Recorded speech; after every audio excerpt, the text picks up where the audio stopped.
Good day, my beautiful friends. I'm so glad you have chosen to join me today for this one of a kind message. I fully trust there's a reason that you clicked on this video today. Now, recently, a lot of messages have been coming through for the Twin Flame Collective. And I did feel like today's message had a pull towards the divine feminines in the Twin Flame Collective, but I definitely felt that it wasn't exclusively for them. So the message is for everyone, but a select group of the divine feminines do need to hear this message, if that makes sense.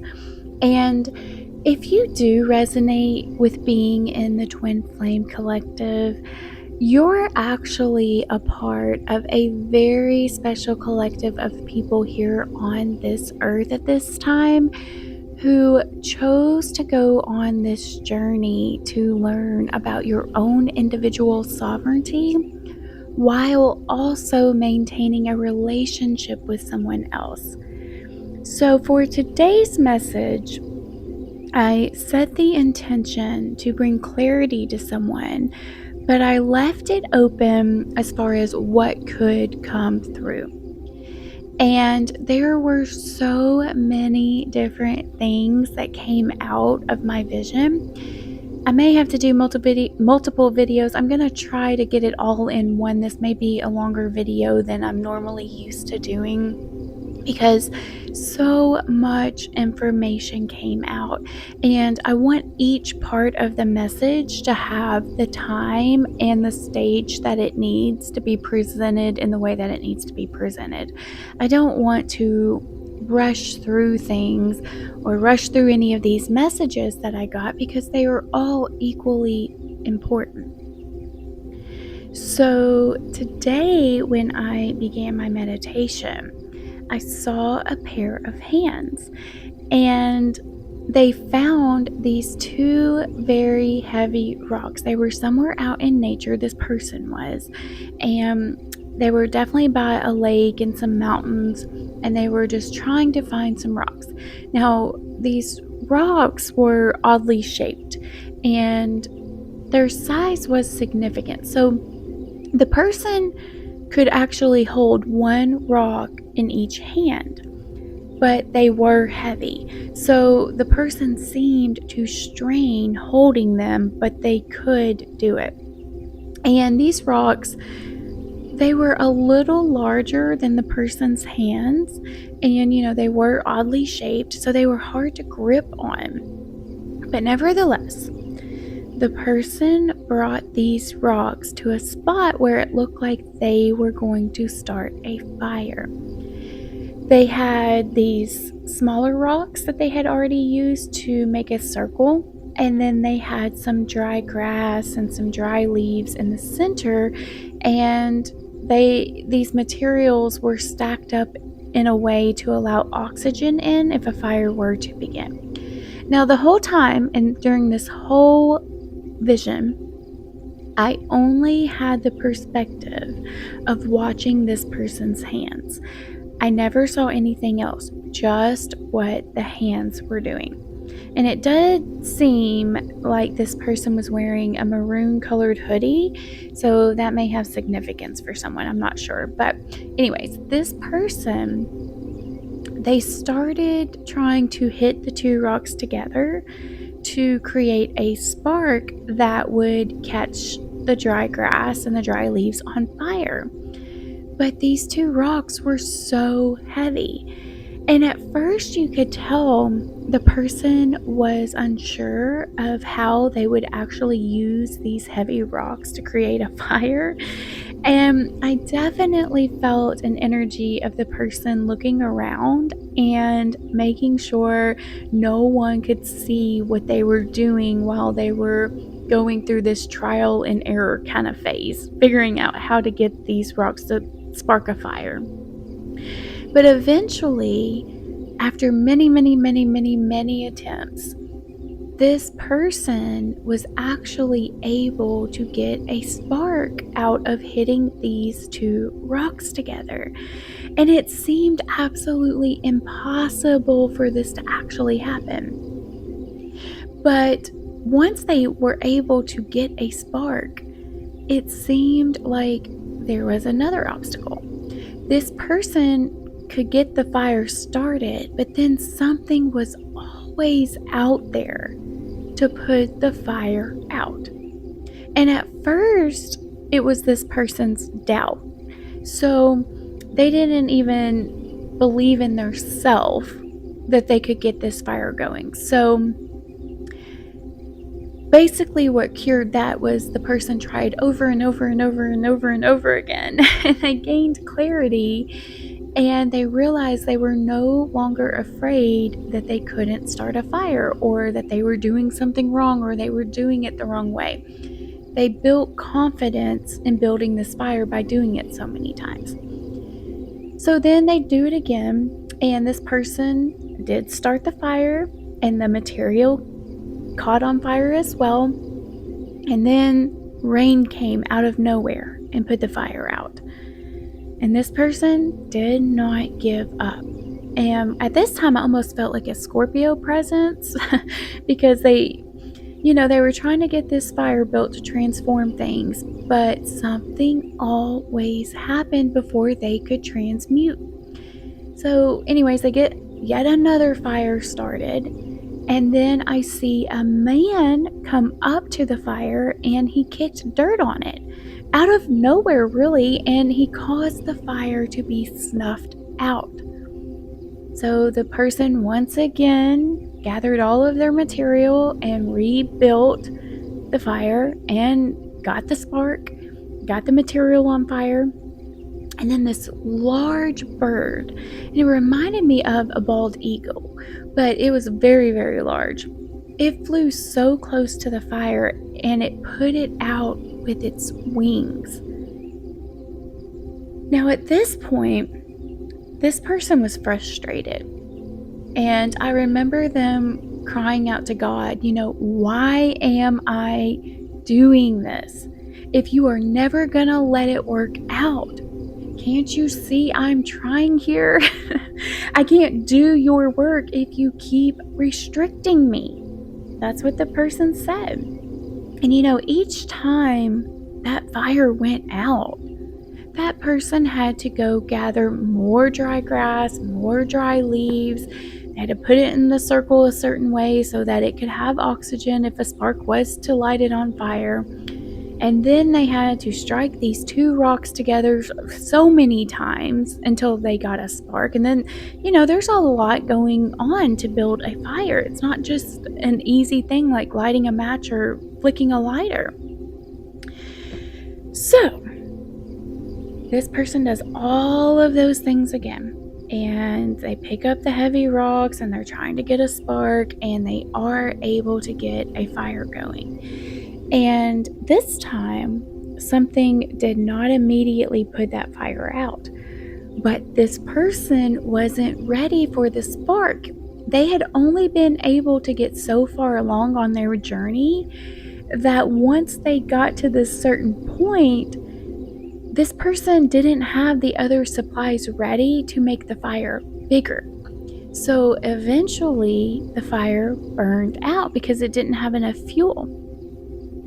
Now at this point, the only thing this person could do was laugh.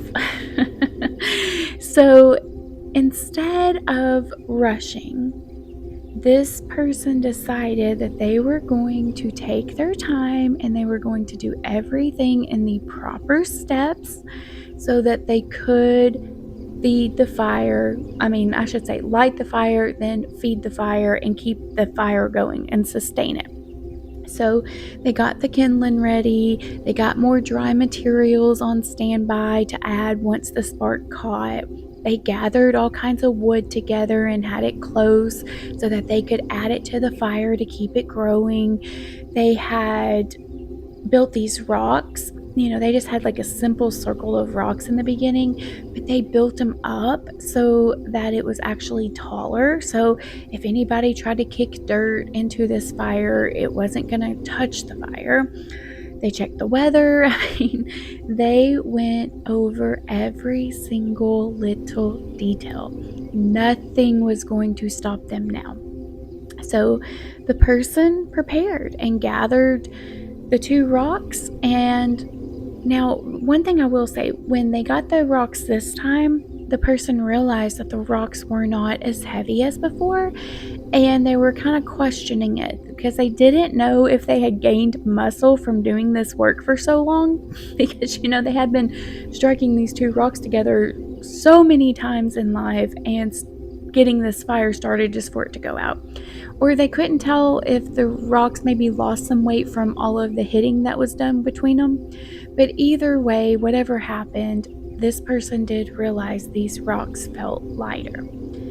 Now, this person did go on and get the spark, and they blew on the material that caught, and the fire was going pretty well. And they added some more dry grass and some dry leaves, and because of the rock container this person built, this fire could get taller. And once it was going pretty good, the person added some wood, and the fire started going so well that it brought warmth to every single person in the camp. And the really neat thing, this was probably one of my favorite things from the vision, was I saw people in the community. They each had a stick with what looked like to me a marshmallow on the end, but it actually wasn't a marshmallow. It was some kind of thing that you would stick the end of your stick into the fire, and this marshmallow looking thing would catch on fire, but it made your stick into a torch basically, and it just kept fueling the fire on the end of the stick. So the collective was actually able to put their marshmallow in this, I'm gonna call it a marshmallow, but they put their marshmallow in the fire, and then they could take it out and go back into their own plot of land that didn't have a fire, and they could use this fire and make their own fire. And the best thing about this was the fire never diminished because others took part of it. So essentially, the fire was shared and it was spread all across the world. Oh my gosh, I just got chills from that. This was such a powerful message to visualize once I understood all of the parts of it. So the person who created this fire, I still had not fully seen them yet. But at this point, they stood up and they looked up to the sky and they thanked God for bringing the fire in divine timing. So yeah, powerful, potent message for someone today. And there is a lot to deconstruct in this vision because lots of insights came through. So let's just get started and take this one by one. So the very first thing that I was drawn to was the heavy rocks. So it seems like this person that I'm channeling has had heaviness around them. They were used to heaviness. That's why it never occurred to them to try to start a fire with some other rock that was lighter that they could actually hold. It seemed like heaviness was truly all this person actually knew, so it was quite natural for them to choose something that weighed a lot. And when I was reflecting on this vision, I really felt like this heaviness started in this person's childhood. And I also noticed that the person did not grab a rock and then strike it against something like steel or, something where you could get a spark. This person chose two heavy rocks, one in each hand, one rock on the left, one rock on the right. And for me, I felt like they did this because there was heaviness from the masculine and the feminine side of this person's family. Both sides in the lineage caused the heaviness for this person. This was definitely not someone who was born with a silver spoon in their mouth. This person had to work for anything they wanted in life. It was not going to be given to them. But with this heaviness, this person was actually able to create a spark with their hands. And the whole time I watched, I knew that this person, when they were creating that spark, that was their divine spark. So whomever I'm channeling for today, you have a divine spark within you. You have a gift, something that when you do it, it lights up your whole world. It doesn't take from you, it gives you energy and warmth. And specifically, whatever your divine spark is, you have the capability to bring it to life with your hands. Your hands have power in them, and they can give life to anything your mind thinks of. Every physical item we have in this world started as a spark of thought. The thought was then created in the physical by some hands. So your hands are extremely important right now. And they must be important because in my vision, the hands were the only thing God wanted me to focus on. Now, whoever I'm channeling in this collective, it does seem like you know what your spark could be. You have a pretty good hunch, pretty good intuition on what this spark could be. You know the thing that you're good at. You know what gift you have that would help humanity. You know why you came here, and it's to serve someone with this gift. And this could be a lot of different things. It could be a psychic gift, or you could be a spiritual healer. You may work with lights in your hands, like a Reiki healer, or maybe some of you know how to do hypnosis or use your hands turning over tarot cards and shuffling them and knowing the exact moment your hand needs to stop and select one. And right now, as I'm speaking, I even see someone doing things outside of spiritual healing. So I actually see someone giving someone else a haircut. I don't know why that came through, but your hands are powerful. Your hands could literally be used to help others shed what no longer serves them. I think that's the message that came through with the haircut. So whatever the gift may be, just know your hands are powerful and they came here to create and to serve humanity. But here's the thing, okay? It seems like you have tried to start this journey of using your gifts. But each time you started, something happened. Now, the first time you tried, it rained. And when I think of it raining, I think of when it rains, it pours. So it's like the person I'm channeling was trying, but there were life events or circumstances in life that prevented this person from truly starting their fire. Maybe their health or their parents' health or their job, or I can even see someone having kids and having to put their life on the back burner for a moment. Whatever the circumstances were, it seems as though they just kept coming. So in my mind's eye, I'm picturing a conveyor belt, just one circumstance after another, after another, after another. Like when it rains, one raindrop after another, after another, after another, and it can cause a whole flood. And this caused this person to not be able to keep their divine spark lit. But they did not give up. And if this is you, I saw you building your fire one more time, getting that divine spark, but then someone came over and kicked dirt onto your fire and smothered it out. Now, this is where in the message I felt like this may have been a divine feminine that I was channeling for. And it seems like her masculine is the one that came over to snuff out her fire, because I did see a man come over and kick the fire out. So, whatever this represents to you, it seems like someone was secretly jealous and didn't want you to rise and grow. And this could be for so many reasons. Maybe they felt like they would be abandoned, or they would be rejected, or you wouldn't love them anymore, or they didn't get to accomplish that in their life, and they were quite literally jealous of you that you were going to do it, and they didn't do it when they knew they could have. And I can even see where this is going to be a family member that came through just now. So it doesn't matter who it is, but whoever it is, they didn't want you to grow. So they did what they had to do to stop your fire from growing.